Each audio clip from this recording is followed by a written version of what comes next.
Jangan lupa like, comment, and subscribe channel YouTube TVRI Bengkulu dan nyalakan lonceng notifikasinya.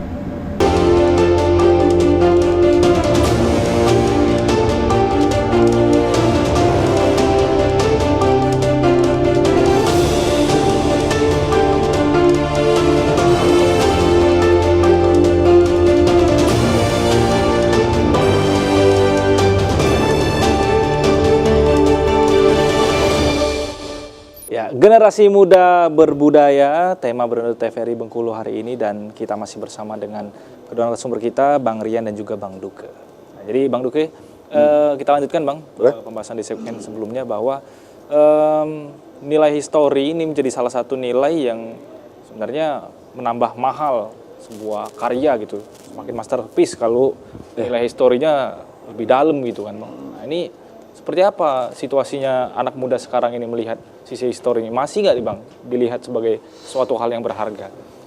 Ya dalam semua karya, saya rasa semua karya itu pasti ada histori yang mengiringi di belakangnya. Pasti ini kenapa bisa kayak gini, ini kenapa bisa kayak gini, pasti ada ceritanya. Itu. Dan itu sudah lama, sudah pas nenek moyang kita dulu, dan itu turun temurun pasti diwarisi ke penerusnya.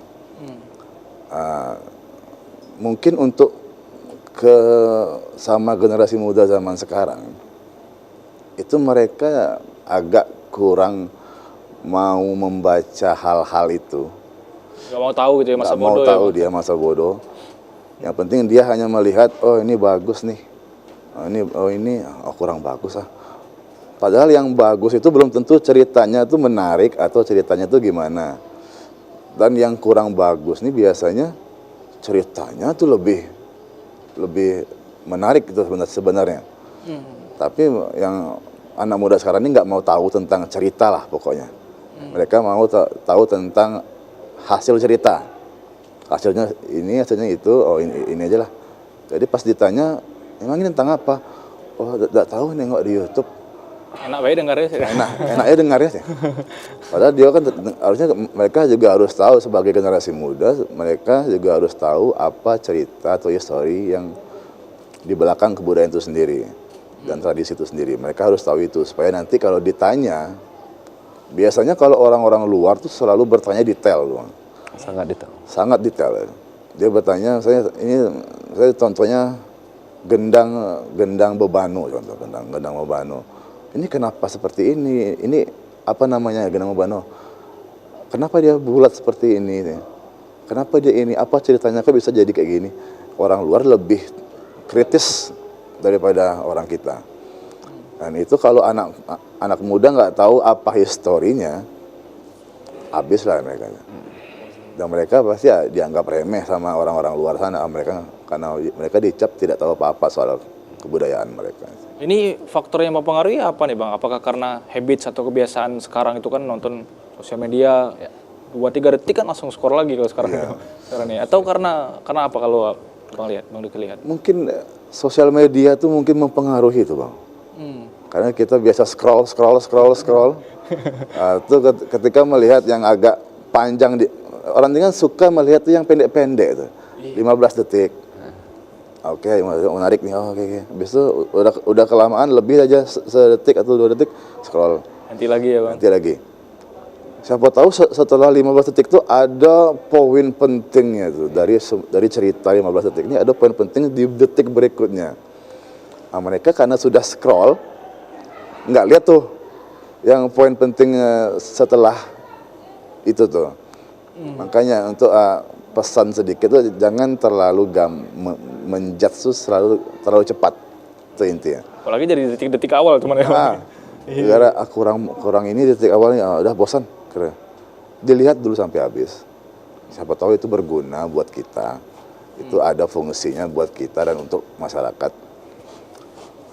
Dan jangan terlalu gampang, semua itu digampangin loh.